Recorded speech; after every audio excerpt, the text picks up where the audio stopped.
12 understanding quadrilaterals, right. तो अब ये चैप्टर भी बहुत ही इजी है, आपको ऐसा बहुत हार्ड नहीं लगेगा। अगर आप हर चीज को समझ के चलेंगे स्टार्टिंग से, क्वेश्चन आपसे बहुत इजीली बन जाएगा। नाउ सबसे पहला है पॉलीगॉन। तो what do you mean by polygon बेटा? किसी भी क्लोज्ड फिगर को हम पॉलीगॉन बोलते हैं, ठीक है। अगर कोई क्लोज्ड फिगर है जो लाइन सेगमेंट से बना है तो उसको हम पॉलीगॉन बोलते हैं। अच्छा देखो, अगर हमको कोई भी क्लोज्ड फिगर बनाना है ना, तो what must be the minimum number of line segment we needed.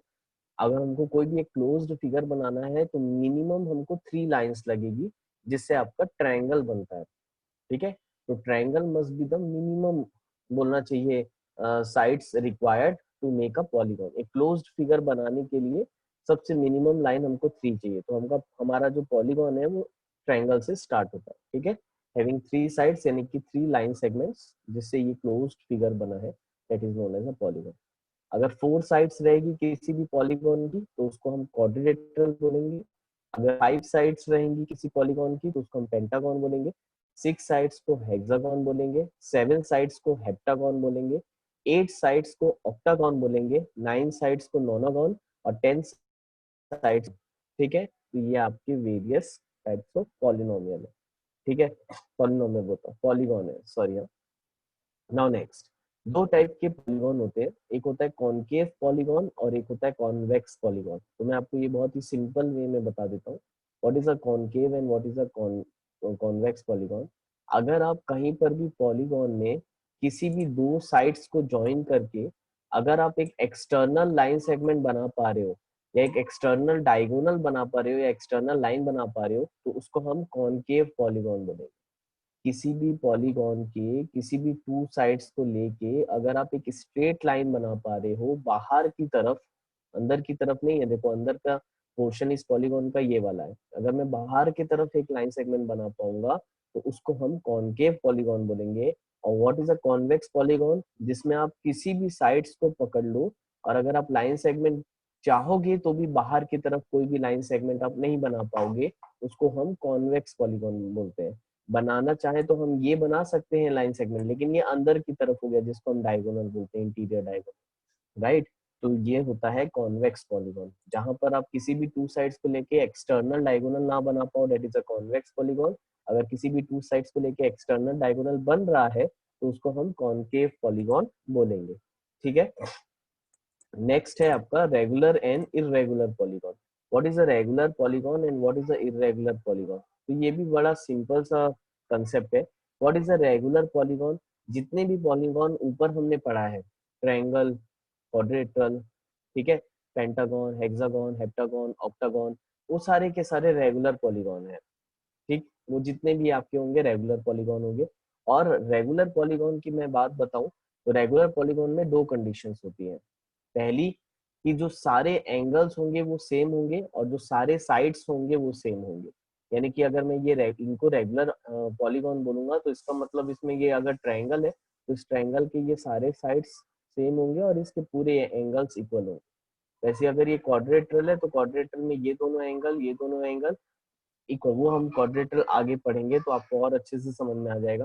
फिलहाल मैं पेंटागन से आपको बता देता हूँ, समझ जाओगे। जैसे ये अगर रेगुलर पेंटागन है तो इसमें सारे साइड्स इक्वल होंगे और इसके सारे एंगल्स इक्वल होंगे, उसको हम रेगुलर पॉलीगॉन बोलेंगे। और अगर सारे साइड सारे एंगल इक्वल नहीं है तो हम उसको इरेगुलर पॉलीगॉन बोलेंगे। जैसे देखो ये स्क्वायर, स्क्वायर एक रेगुलर पॉलीगॉन है क्योंकि सारे साइड्स इक्वल है, सारे एंगल्स इक्वल है। लेकिन रेक्टेंगल, अब रेक्टेंगल में ये दो साइड्स इक्वल होते हैं, ये दो साइड सारे साइड्स इक्वल नहीं होते, तो ये इरेगुलर पॉलीगॉन कहलाएगा, ठीक है। ऐसे rhombus is also your rhombus बोलता हूँ, parallelogram is also your irregular polygon. Rhombus is also your irregular polygon, क्योंकि सारे साइड्स इक्वल हैं लेकिन अंदर के सारे एंगल्स इक्वल नहीं होते, तो ये याद रखना, regular polygon and what is irregular polygon. बेटा ये आप लोग कॉपी में लिखोगे यहाँ से, ठीक है। तो for a regular polygon, generally हम रेगुलर पॉलीगॉन के लिए पढ़ते हैं, for a regular polygon of n side we have each exterior angle is equal to 360 upon n। अगर हमको किसी भी रेगुलर पॉलीगॉन का एक्सटीरियर एंगल निकालना है, जैसे कि ये ट्रायंगल है, अगर इसका मैं एक्सटीरियर एंगल की बात करूं तो ये होता है इसका एक्सटीरियर एंगल, ठीक है। हम एक भी लाइन, किसी भी लाइन को एक्सटेंड कर दो तो बाहर की तरफ जो एंगल होता है उसका एक्सटीरियर एंगल बोलते हैं। जैसे अगर यहाँ पर भी मैं इसको एक्सटेंड कर देता हूँ, ठीक है, तो ये वाला जो एंगल है इसको हम एक्सटीरियर एंगल बोलेंगे। अगेन इसको मैं एक्सटेंड कर देता हूँ, तो ये वाला जो एंगल है उसको एक्सटीरियर एंगल बोलेंगे। तो अगर कोई भी रेगुलर पॉलीगॉन है तो ईच एक्सटीरियर एंगल, यानी इनमें से कोई एक एक्सटीरियर एंगल आपको निकालना है, तो उसका फॉर्मूला हो जाएगा 360 अपॉन n, यानी 360 अपॉन नंबर ऑफ साइड्स। ठीक है, तो अगर मैं ट्रायंगल का, रेगुलर ट्रायंगल, अगर ये इक्विलेटरल ट्रायंगल है having all the sides equal, all the angles are equal, तो इसका अगर मैं एक्सटीरियर एंगल निकालना चाहूँ तो फॉर्मूला है 360/3 विच इज 120 डिग्री। ठीक है, तो इस टाइप से हम डायरेक्ट निकाल सकते हैं। नेक्स्ट दिया है each interior angle is 180 minus each exterior angle. अब आपने एक्सटीरियर एंगल निकाल लिया, अब आपको ईच इंटीरियर एंगल निकालना है, यानी ये वाला एंगल निकालना है, तो क्या करोगे, ऑब्वियसली लीनियर पेयर है, एक स्ट्रेट लाइन है, तो टोटल एंगल 180 डिग्री होता है, तो जस्ट माइनस कर दो, 180 से 120 को माइनस कर देंगे, क्योंकि टोटल एंगल 180 डिग्री होता है किसी भी लाइन का। तो अगर आप 180 से 120 को माइनस करते हो, you will get a 60 degree, right. ये आ गया आपका 60 डिग्री, और हमको मालूम है इक्विलेटरल ट्रायंगल के सारे एंगल 60 डिग्री होते हैं, तो ये वेरीफाई भी हो गया साथ ही साथ में। ठीक है, और टेंशन मत लो, अगर आपको नहीं समझ में आ रहा है बाई चांस, तो मैं आपको बस ऐसे ही बता रहा हूँ, हम जब एक्सरसाइज बनाएंगे तो अच्छे से डिटेल में पढ़ेंगे। ठीक है, तो अभी फिलहाल सिर्फ फॉर्मूला लिखना है आपको, each exterior angle is equal to 360 upon n, और each interior angle is equal to 180 minus each exterior angle. Now in a convex polygon of n side, और अगर कॉन्वेक्स पॉलीगॉन है तो sum of all the exterior angle कितना होता है, 360 degree. ठीक है, that is equal to 4 right angles. अब याद रखना, अगर कोई भी कॉन्वेक्स पॉलीगॉन है, जैसे ये कॉन्वेक्स पॉलीगॉन है, ठीक है, तो इसके सारे एंगल्स के सम कितने हो जाएंगे, 360 डिग्री। इवन दिस ऑल्सो, देखो ये भी इरेगुलर है बट कॉन्वेक्स है। हमने कॉन्वेक्स के बारे में क्या पढ़ा था, व्हाट आर कॉन्वेक्स पॉलीगॉन, जिसमें हम कोई भी साइड लें तो कहीं पर भी कोई एक्सटर्नल डायगोनल नहीं बनना चाहिए। Even this is also a convex polygon, तो इसके सारे एंगल्स के सम कितने होंगे, 360 डिग्री। याद रखना पॉलीगॉन में जो क्वाड्रेटरल्स होते हैं उनके सारे एंगल्स के सम 180, यानी अगर फोर साइड वाला अगर पॉलीगॉन है तो आप उसका सम करोगे तो that is always equal to 360 degree. तो याद रखना, in a convex polygon of N side we have sum of all exterior angle is equal to 360 degree. ठीक है, वो कितने भी साइड्स रहे, अब ये क्वाड्रेटरल का तो मैं ईच इंटीरियर एंगल के बारे में बता रहा था, पहले यहाँ पर एक्सटीरियर एंगल के बारे में बता देता हूँ, कितने भी साइड का रहे वो, ठीक है, क्वाड्रेटरल रहे, हेक्सागोन, पेंटागोन, हेप्टागोन, कोई भी रहे, याद रखना किसी भी पॉलीगॉन का जो एक्सटर्नल अगर आप एंगल का सम करते हो तो इट इज ऑलवेज 360 डिग्री। इसको क्वेश्चन से और अच्छे से हम समझेंगे।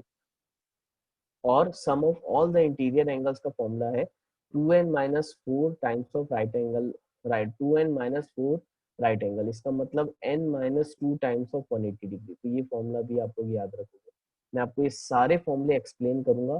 फिलहाल अभी बस इसलिए आपको बताया कि इसको आप लोग अच्छी तरीके से कॉपी में यहाँ से यहाँ तक नोट डाउन करना, इसी फॉर्मूले के हेल्प से हम चैप्टर सॉल्व करेंगे, राइट।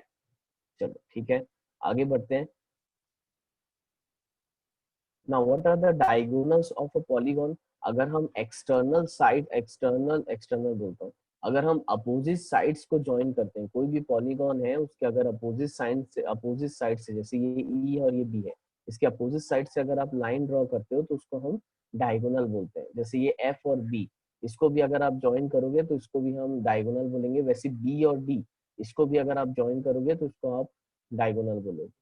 ठीक है, तो कभी भी किसी अपोजिट साइड्स को अगर आप ज्वाइन करते हो पॉलीगॉन के अंदर तो हम उसको डायगोनल बोलते हैं।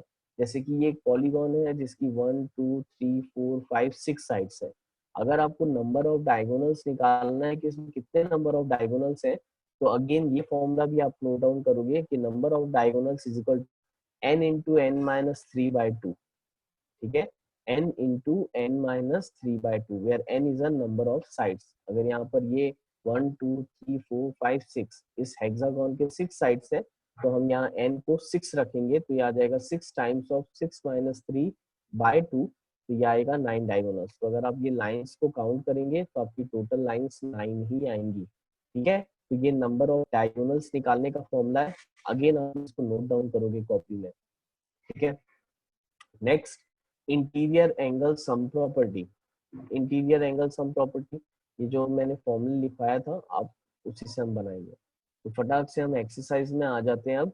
होपफुली आपने सारे फॉर्मूलेस लिख लिए होंगे। अब देखो एक्सरसाइज 2 12.1, अब यहाँ से समझते चलो, चैप्टर बहुत इजी है, बस आपको उतने से ही फॉर्मूले याद रखते हैं जितने मैंने अभी तक आपको लिख पाए, तो बाकी आपसे सारे कुछ बन जाएगा। Now find the major of each exterior angle of a regular polygon. हमको क्या बोला है, find the major of each exterior angle of a regular polygon जिसकी नंबर ऑफ साइड्स दिए हैं 10।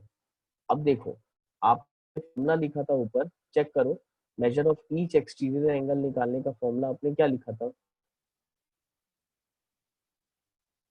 ये निकाला है आपने, each exterior angle is nothing but 360 upon n, 360 upon number of sides, और ईच इंटीरियर का 180 माइनस दिस।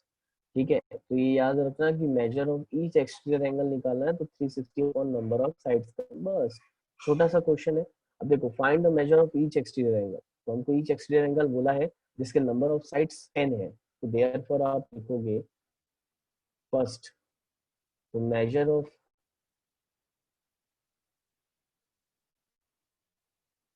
पहले तो यहाँ लिख देना कि नंबर ऑफ साइड्स हमको 10 दिया है, तो measure of each exterior angle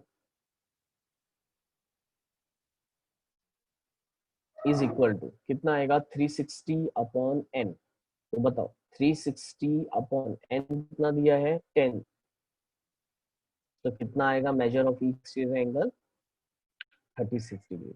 यानी अगर नंबर ऑफ साइड्स 10 है तो measure of each exterior angle कितना आ जाएगा, 36 डिग्री। ठीक है, 360 n. Again very simple question, तो इसका सेकेंड और थर्ड बना, नाउ सेकेंड क्वेश्चन पढ़ो एक बार, how many sides does a regular polygon have if each of its interior angle is 156 degree. अब देखो बोला है how many sides does a regular, आपको साइड्स निकालना है यानी आपको एन निकालना है, ठीक है, of a regular polygon if each of its interior angle. अब बेटा आपको इस केस में इंटीरियर एंगल दिया है, अब देखो इंटीरियर एंगल दिया है फर्स्ट 156 डिग्री दिया है, ठीक है।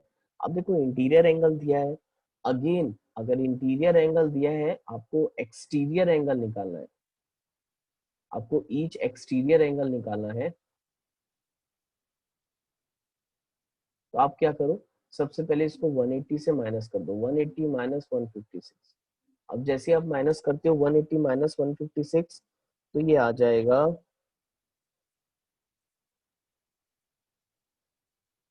आई थिंक सो 24, राइट, तो ये 24 आ गया, 24 डिग्री। अब देखो बेटा ईच एक्सटीरियर एंगल आ गया, ठीक है। अब हमको मालूम है फॉर्मूला, अभी कभी भी याद रखो, एक्सटीरियर एंगल दिया है इंटीरियर निकालना है तो इसको 180 से माइनस कर दो, इंटीरियर एंगल दिया है एक्सटीरियर निकालना है तो इसको 180 से माइनस कर दो, क्योंकि हमको मालूम है कि स्ट्रेट लाइन का टोटल एंगल 180 डिग्री होता है, तो ये याद रखना बस। इंटीरियर दिया है एक्सटीरियर निकालने के लिए 180 से माइनस करना है, एक्सटीरियर दिया है इंटीरियर निकालना है तो 180 से माइनस करना है। अब देखो हमको निकालना था नंबर ऑफ साइड्स, अब हम कैसे निकालेंगे, तो हमारे पास फॉर्मूला है each exterior angle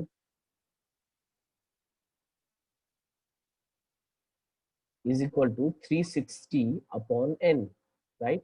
Each exterior angle is equal to 360 by n। अब देखो एक्सटीरियर एंगल हमको इस टाइम में मालूम है, ईच एक्सटीरियर एंगल कितना है 24 डिग्री, तो हम इसको पुट कर देते हैं, that is 24 must be equal to 360 upon n, तो क्रॉस मल्टीप्लाई कर ले, n को उधर भेज दो तो ये आ जाएगा n is equal to 360 by 24, right.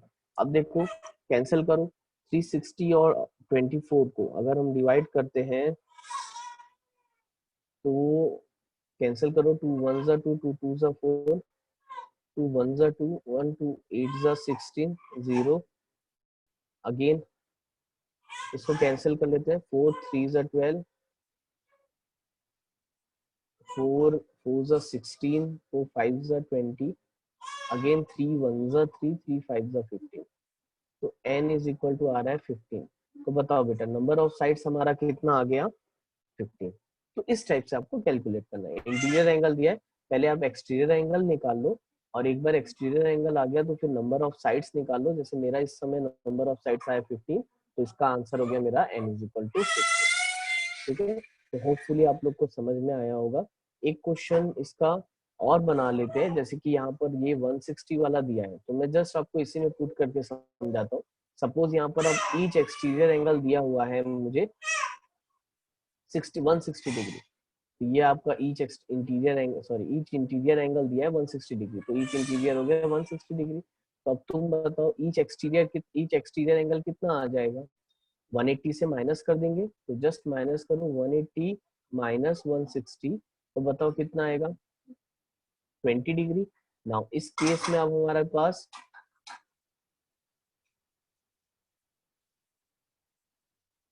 Each exterior angle आ गया 20 डिग्री, तो यहाँ पर 20 पुट करते हैं, तो देयरफॉर n निकाल लेना 360 अपॉन 20, तो 0 एंड 0 कैंसिल, 2 1 ज़ा 2, 1 2 8 ज़ा 16, तो n इज इक्वल टू 8। तो बहुत ही सिंपल क्वेश्चन है, मेरे ख्याल से आप लोग आराम से बना पाओगे इस टाइप के क्वेश्चन को, कोई प्रॉब्लम नहीं जाएगी आप लोग को।